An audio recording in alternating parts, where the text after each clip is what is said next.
شادزێک دروست بووە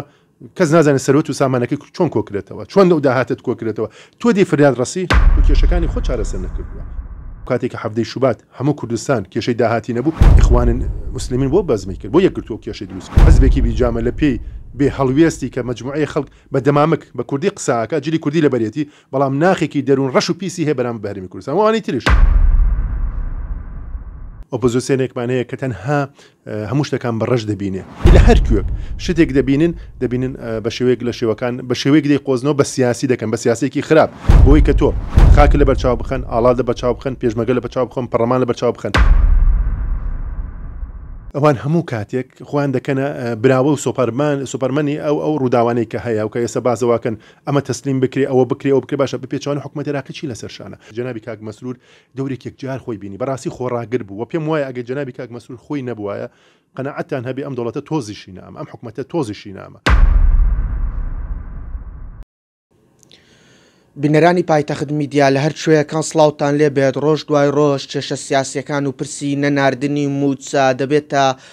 باس و خواسی گەرمی میدیاکان و ڕۆژ دوای ڕۆژ زانیاری نوێ و نەبیسترا و ئاشکرا دەبن ئەمڕۆ لای یەکێک لە شترۆفەکارە سیاسیەکانی هەرێمی کوردستانم کۆمەڵێک زانیاری نوێ و نەبیسترا و لەسەر هۆکاری نەناردنی موچە لەلایەن بەغداوە و سەبەبی کێشە سیاسیەکانتان بۆ باز دەکات کاکاوە سڵاوت لێبێ سوپاس بۆ ئەم دەرفەتە بەڕێزت وەکو شرۆڤەکارێکی سیاسی لە هەرێمی کوردستان پێم بڵێ هۆکاری سەرەکی نەناردنی موچە چییە وەیە خۆشت یەکێک کرد لە بابەتە هەرە سەرچیەکان لە تۆڕی کۆمەڵایەتی وروشان ئەوم بۆ باس بکە لە ڕاستیدا خۆی سیاسەتی برسیکردنی هەرێمی کوردستانە ئەو پاش گەزبوونەوە لە ئەقڵەتی فیدرالی و گەڕانەوە بۆ ئەقڵەتی ناوەند سنترال کە حکوومەتی عێراقی پەیڕەو دەکات ئەو پاش گەزبوونەتە هۆکارێ و لەگەڵەوەشا دەتوانین بڵێن بە بارەمتەکردنی موچەی خەڵکی کوردستان هاوشان لەگەڵ ئەمە ئەگەر بە وردی لە بابەتەکە بڕوانین ئەو سەرچاوانە دیارە ئەوانە کە دەستمان کەوتووە بە دادوچونمان کردووە ئەو شرۆڤەکارانە یان و کەسانم کە لە بەغدا بوون ئاماژە بۆ دەکەن کە بەداخەوە ناو خۆی هەرێمی کوردستان و لایەنە سیاسەکان بە تایبەتی یەکگرتووی ئیسلامی هۆکاری سەرەکی بووە لە پێشکەشکردنی ئەو سکاڵایە کە ئاراستەی دادگای ئیتیحادی کراوە هاوشان سەرۆکی دادگای ئیتیحادی پێشوو لەشێ گوشاری هەشتی شعبی و ئەتوانم بڵێم دەوڵەت ئەمیقە کە لە عێراقا هەیە هۆکارێکی سەر بوو کە فشار لەسەر هەرێمی کوردستان بتوانن زیاتر بکەن و بەداخەوە تا ڕادێکش ئامانجی خۆیان پێکا ئەو هۆکارەوە دەگەێنێ بە ئێمە دەڵێت کە عێراق پاش گەزبوونێکی تەواو هەیە لە ئەوەی کە پێی دەڵێن تەوافق و تەوازن و شەراکە لە عێراقا و کوردستان بە تەنێکی نامۆ دەبینن و پێم وایە ئەم بابەتە تەنها بابەتی حکوومەتی هەرێمی کوردستان نییە بگرێ خەڵکی هەموو خەڵکی هەرێمی کوردستان دەگرێتەوە 7 ملیۆن مرۆڤەکە لەژێر سیاسەتی برسیکردنی هەرێمی کوردستان و هەروە نزیکبوونەوە لە وادەی هەڵبژاردنەکان هۆکارێکی سەرەکی دەبینین بە تایبەتی ئەوانەی کە لە ناوخۆی خۆمان بە ناوی ئۆپۆزیسیۆن بە شێوەیەک دەبنە زمان وەرگێڕی زمانەوانی سەرۆکوەزیرانی عێراقی بناو هەروەها ئەو سیاسەتی کە بەرامبەر بە هەرێمی کوردستان دەکرێت بە تایبەتی ئەوەی پێی دەڵێن دەوڵەتە ئەمیقەیان هیلالی شیعی کە فشارێکی یەکجار زۆری دروست کردووە هاوشان لەگەڵ ئەم بابەتە سیاسەکە بابەتی تریش هەیە ناردنی درۆنەکان بۆ سەر هەرێمی کوردستان بە تایبەتی بۆ لە لێدان لە ئابووری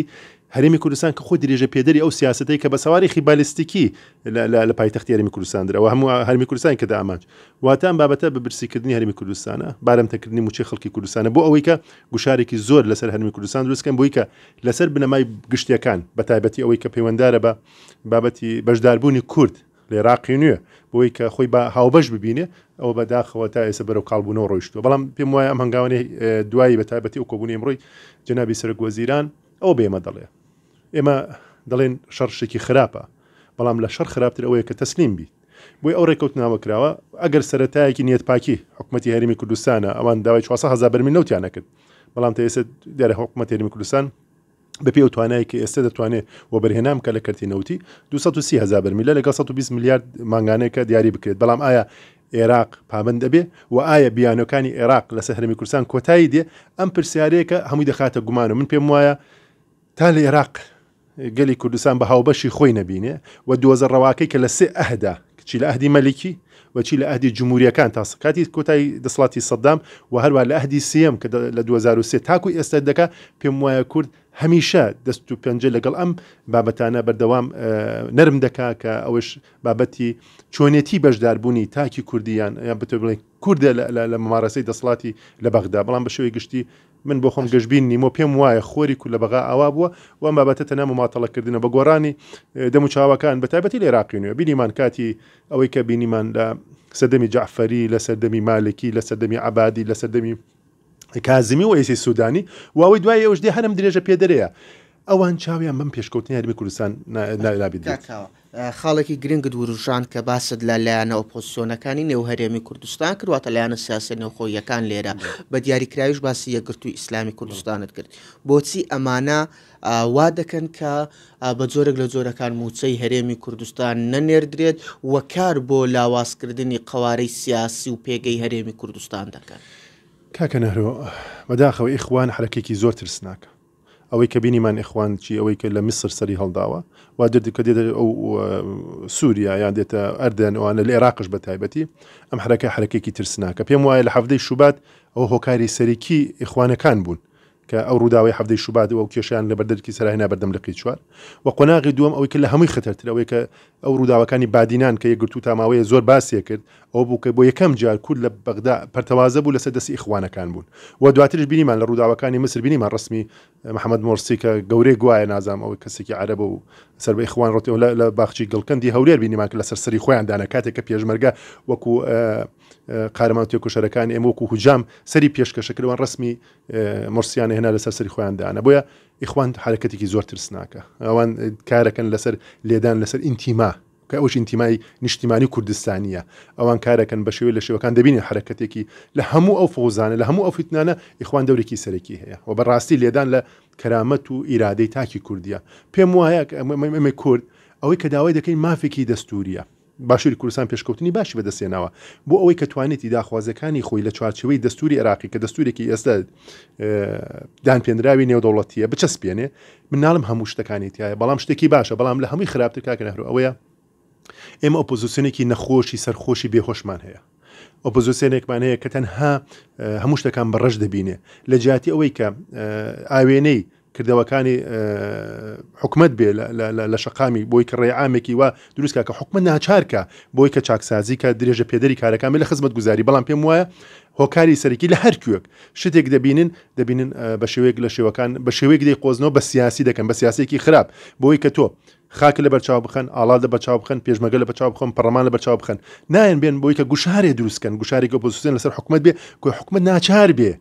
بێ ئەو بەرنامەی کارێکی کە هەیەی لە ماوەی 4 ساڵێکە پێشکەشی کردووە بێ ئەوە جێبەجێکە بە پێچوانە بیر لە ڕوخان دەکەنەوە بیر لەوە دەکەنەوە بڕوخێ نەمێنێ دەبێ بڕوە دەبێت لە من تەمەڵەوە و هەمووشی کار بۆوەکە کە تەسنیم بوونە باشە من پێم وایە جێبەجێکردنی دەسووریان بەرگریکردن لە مافە دەستورەکان ئەمە ئەرکێکە کە حکومەتی عێراقی پێویستە جێبەجێکە بەڵام برسیکردن بە بارەمتەکردنی موچەی خەڵکی کوردستان ئەمە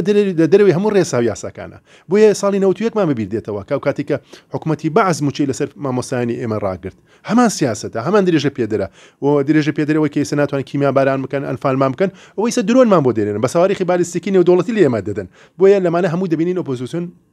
لە بۆشایەکە لە هەمووشی گرنگترەوەیە ئەوان هەموو کاتێک خۆیان دەکەنە براوە و سوپەرمەنی ئەو ڕووداوانەی کە هەیە و کە ئێستا بازەواکەن ئەمە تەسلیم بکرێ ئەوە بکرێ ئەو بکرێ باشە بپێچوانە حکومەتی عێراقی چی لەسەر شانە حکومەتی عێراقی تەنها ناتوانێت سیادەی ئاسمانی مەمپارێزێ کە باشە ئەگەر وڵاتێک نەم پارێزێ موچەم بۆ نەدا و نەتوانێت هاوکار بێ بۆ بەڕێوەبردننی کارەکان من پێم وایە ئەو حکومەتە حکومت نییە و بەڕاستی خەڵکی ئێمە کاکە نەهرۆ بەدەست ئەقلەتی سەقەتی بەغداوە دەناڵێنێ من پێم وایە کە من هاوڵاتێکم لە عێراق کە من مواتنی دەرەجە دووبم چی ئینتیمایەکم بۆ عێراق دەبێ عێراقی کە لە ماوەی ڕابردوو تا ئێستا لە نەکبەتی و لە نەقمەتی بۆ گەلی کوردستان هیچ تری نەبووە من پرسیار لێوەکەم لە مانگی ڕابردوو لە مانگی 5 و 6 و 7 کە مانگی 7 باسەکەین عێراق کارەبای بۆ هەرمی کوردستان تامین کردووە نەیکردووە ئاوی بۆ تامین کردوون نەیکردووە لە ڕووی سیادە و پاراسن بۆی نەکردوینە و لە ڕووی ئەمنی هیچی بۆ نەکردوین باشم حکومەتە چی حکومەتێکە بۆ ئێمە حکومەتی هەرێمە ئەرکەکە لەسەر شاندی ڕاستە زۆرینەی خەڵکی کوردستان ڕووی لەسەر حکومەتی هەرێمی کوردستان و ئەرکی حکومەتی هەرێمی کوردستانە خزمەتی خەڵکی خۆی بکات بەڵام من پێم وایە کاکە نەهرۆ ئەمە حەقیقەتێکی تاڵە ئەمەی کە ئێمە دەیکەین ئاسنی سار دەکوتین باوەڕکەن لە عێراقا هیچ ڕۆیایەک نییە بۆ فیدرالیزم بۆی کە کورد بە هاوبەش ببینن بۆیە هەموو هەنگاوەکان بە تایبەتی هەنگاوی دوایی کە بینیمان کۆبوونەی دوایینی پەرلەمانی عێراقی لەسەر چی بووە خەڵکی کوردستان باگەدار بێ لەسەر توتن بووە باشە دەکری 7 ملیۆن مرۆڤ لەناو کێشەیە بێ لەناو مەشاکیل بێ موچەکەی بەبارەمتە بگیرێ ئەو کاتە 174 کەس بەشدار بوونە ئەگەر جار سیغەکانی لێ دەرکەی ئەو سی کەسە نەچوونایەتە ژوورەوە حد نیساب لە 165 دابەزی واتە حکوومەتی پەرلەمانی عێراقی نەیدەتوانی کۆبوونەی پەرلەمانی خۆی ڕێکخا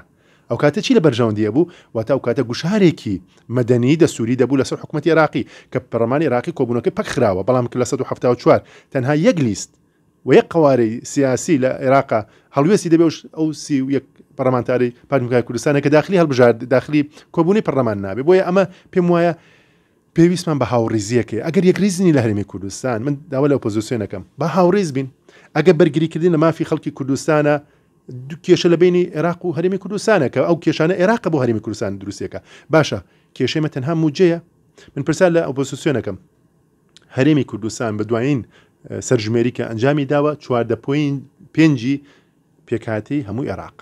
بەواتە عێراق پێویستە 14.5 لە داهاتی گشتی بە تێکڕا بنێرە بە وەزارەتی دارایی بە یەک دەفعیان بە دوو دەفع و هەرێمی کوردستان خۆی بە داداچوونی چاودێریکردنی و پەرلەمان چاودێری ڕقابێ بێ لەسەر حکوومەتی هەرێمە چوێنتی سەرفکردن تەنیا حکوومەتی هەرێم ئەوەی لەسەرشانە ئەو داهاتە نەوتێ فیدراڵیەکان کۆبەی دەسوول لە مادەی 112 بەتابێت 112 ئاماژەی پێ دەکا بەم شێوەیە بە هاوبەشی لەگەڵ حکوومەتی عێراقی کارکەم بۆ ئەوەی کە ئیرادات و داهاتیان هەبێ هاوشان لەگەڵ ئەمەش ئەو داهاتە نانەوتیە فیدراڵیەکانە باشە بۆ تەسلیم بکرێ بۆ ڕێک نەکەوین لەسەری دەستورمان هەیە لە دەستور نووسرا ببوورە لە دەستور نەنووسراوەکە ئەو بابەتی تەسلیمبوون لە دەستوران نییە باسی دەوڵەتێکی ناوەندیکە کە دەوڵەتێکی فیدراڵە لەگەڵ پارێزگاکان و هەرێمی کوردستان باشە ئۆپۆزیسیۆن پرسیارە تو دەکەم بۆ ناڵ بڵێ بە حکوومەتی هەرێم ڕێکەوێ بۆ ئەوەندە بوشەی دەستلیمبوون بەکاردێنێ دەبێت تەسلیم بێ دەبێت تەسلیم بێ باشە ئەمە بە دەپایکی تەسلیمین ئەگە قرار بوو تەسلیم بین کوڕی خەڵکمان بۆ بکوژدا بۆ شۆڕشمان کرد بۆ ڕاپەڕینمان کرد بۆ کیمیابەران و ئەنفال کراین بۆ خۆڕاگریمان کرد لە سەرمەشقی کارەکانمان ئێمە لە کۆرۆنا تەنیا بووین لە هاتنی شەڕی داعش حکوومەتی عێراقی بەتەنیا هێشتەوە لەم بابەتەی کە هەیە هەمووی بەتەنیا جێشتینەوە کاکە ئەی باشە بوجێ وەپەرهێنان ئەی بوجەی تەشغیلی ئەوەی کە تایبەتە بە پارێزگاکان ئەی پۆرت دۆلار ئێوە هەموو داهاتە ئەی بۆ نەماندێتێ ینی بەس موچەمان بداتێ ئێ باشە موچە بەشێکە لە داهاتی گشتی بۆیە کاک نەهرو ئەمە زۆر جایە بۆیە پێم وایە سیاسەتی بە تایبەتی ئۆپۆزیسیۆنی کوردستان ئەو سیاسەتە بە سیاست چووە خەڵکانێکی کاڵفامن خەڵکانێکی تێنەگەشتوو لە دەسڵاتن و لە جاتی و دەستباری ئەم حکوومەتی هەرێم بن بە پێچەوانەوە سەربارن و هەمیشە هەوڵیان داوە بەشێک بن لە کێشەکان ئەو کاتێک کە هەفتەی شوبات هەموو کوردستان کێشەی داهاتی نەبوو ئیخوانن مسلمین بۆ بەزمی کرد بۆ یەکگرتووە کێشەی دروست کرد حەزبێکی بیجامە لە پێی بێ هەڵوێستی کە مجموعەی خەڵک بە دەمامک بە کوردی قساکە جلی کوردی لە بەرێتی بەڵام ناخێکی دەروون ڕەش و پیسی هەیە بەرام بە هەرێمی کوردستان وانی تریش شادزێک دروست بووە کەس نازانێت سەرۆت و سامانەکەی چۆن کۆکرێتەوە چۆن ئەو داهاتت کۆکرێتەوە تۆ دی فریاد ڕسی تو کێشەکانی خۆ چارەسەر نەکردووە وامانی ترەوانتی کە تا عازیان بۆ نێ لە ئاغای لە مەجلسی لە ئەوەی کە بۆی کە جەنابتانی بگاتە جەنابتان و بینەرانی خۆشەویست باشە دەکرێ لە هەڵبژارنی پەرلەمانی کوردستان چوالانی سیاسی بڕۆ لە قەرارگای ڕەمەزان 250,000 دلار وەرگری بۆ هەڵبژاردن بەشدار بە کاک نەهرۆ ئەمە کاریسە نیە بۆ هەڵبژاردنی وڵاتی خۆت باشە کۆکە شتێک کرابێت لە هەرێمی کوردستان و حەزبێ بێتەوە ما بێت و داواتی گشتی دەست بردووە بۆ داواتی گشتی و هەمولێت لێت دەپرسێتەوە بەڵام دەکرێت تۆ بڕۆی لە قەرارگای ڕەمەزانی دەوڵەتێکی تر دەستگایکی مخابرەتی بچی 250,000 دلار وەرگری 4 حزب بچێ لەوێ بە دەمی خوانەڵێ و یەکگرتو شاسەر لەشکری ئەو هەنگاوانە بێتەوە ئەوە بێ لە هەرێمی کوردستان داخلی هەڵبژاردن باشە ئەمە لەکوێیە ئەمە ترسناک نییە چ قازانجێکەوەکەی بینی عێراق ئێستا دەوڵەتە میقەی با بەڕێوە بەرژەوەندەکانی هەرێمایەتی عێراق دەبێت بەڕێوە ئێمە بانگەشەی شەڕ ناکەین بانگەشەی ناخۆشی ناکەین بەڵام بەڕاستی خەڵکی هەرێمی کوردستان برسی کراوە ئەگە کەم و کوڕێکی ناوخۆیشمان هەیە ئەمە دەکرێت لە پەرلەمانی کوردستان چارەسەر بکرێت دەکرێت دادگاکانی خۆمان کاری بۆ بکەن دەکرێت حکوومەتی هەرێم پلانی هەبێ و بەتایبەتی ئەو قۆناغی کە جەنابی کاک مەسرور دەورێک یەکجار خۆی بینی بەڕاستی خۆڕاگر بوو و پێم وایە ئەگە جەنابی کاک مەسرور خۆی نەبووایە قەناعەتان هەبێ ئەم دەوڵەتە تۆزیشی نامە ئەم حکوومەتە تۆزیشی نامە چونکە دەبین چاوساغیان هەیە ئەوان دێن کە بە شێوە لە شێوەکان دەستی دەوڵەتی عێراقی ڕادەکێشن بۆ ئەوەی کە قوتی خەڵ ببڕێ بجێ هەرێمی کوردستان بڕێ وەرە بە خەڵکی کوردستان ئەڵێم وەرە سێر ژیانی ئێمە لەگەڵ ژیانی ئەوەی کە لە عێراقا گوزەرەکە بیبینن کاکە بینیتانە ناو سیارەکە لەسەر ناوی عومەر و علی گوێ عومەریە بڕی هەر ناو پیکابەکەیان بڕی ئەو هەموو ئوستاد جامیعە کوژرا دزی سەدە لە کوێ کراوە لە عێراقا کراوە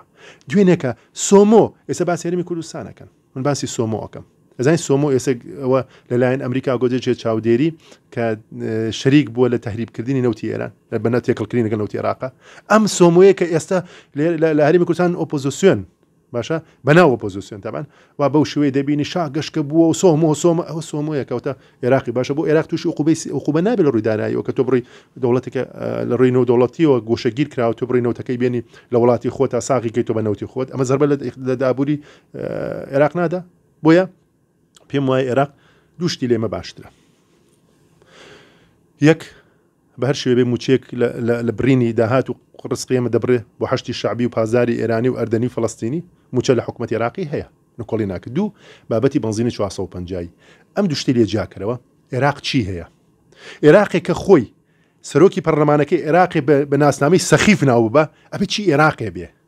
ئەکرێت تۆ لە کەوچ لە ئاش گەرمتر بی